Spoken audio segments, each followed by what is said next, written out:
So in the spirit of diversification, I want to talk about a comic I know you've never heard of. Gotham Year One. Much in the same vein as Batman Year One, it does take place in Gotham well before Batman, actually well before Thomas Wayne was even born. It takes place in 1961, a Gotham that was still relatively hopeful well before it was ever the crime-ridden mess that Batman inherited. The time setting, I think, for this comic is just perfect because it's old enough to still feel noir, but not so old that we're out of touch with the tech that they're using at the time.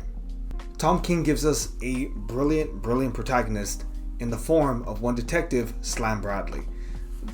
Brilliant, I guess. He's called Slam Bradley because, brute force. He's a private detective that gets dragged into a plot when the Wayne family, I guess the princess of Gotham, has been kidnapped. Yes, this does give strong Charles Lindbergh vibes, but it doesn't go the way you think. Or maybe it does. Now, my best description of this comic is probably a cross between Murder on the Orient Express mixed with Season 1 Perry Mason through the lens of Batman Year One. Now, I know that's a lot to take in, but hear me out. It's a detective serial first and foremost.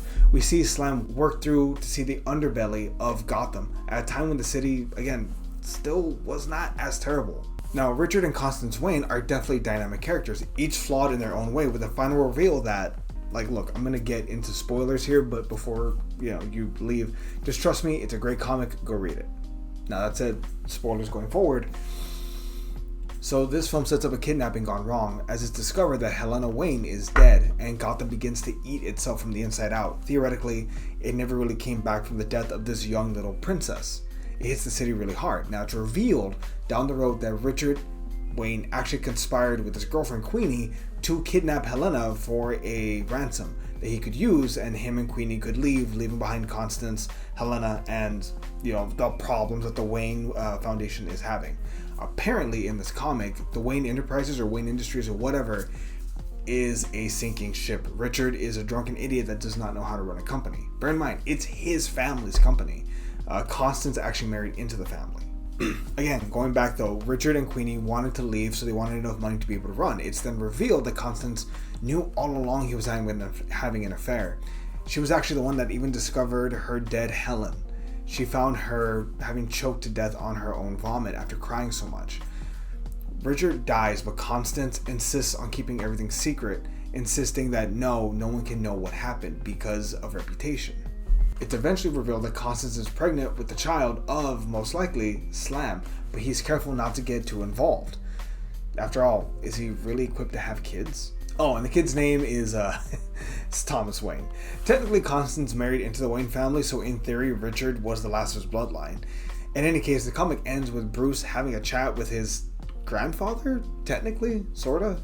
It's only 6 comics. Realistically, you could probably knock it out in maybe an hour, if that.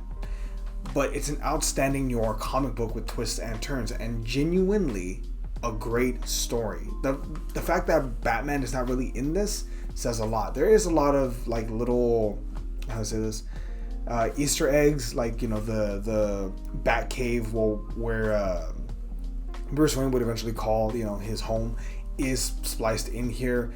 The Batman is technically the guy that kidnapped Helena. And also, Helena, by the way, is the name of Catwoman and Bruce's daughter later on in the future, named after his grandmother, I guess, technically, or I guess, would it be his aunt that he never knew? Anyway, point being, this is a great comic that I've read on 3 different occasions, and every single time, it's almost like The Godfather, where each time you read it, you realize a new layer to the comic. It's also brutal and steeped in police corruption, not necessarily like what we see today, but more or less how police used to treat people back in the 60s when you just, beat the shit out of them and they knew to leave town.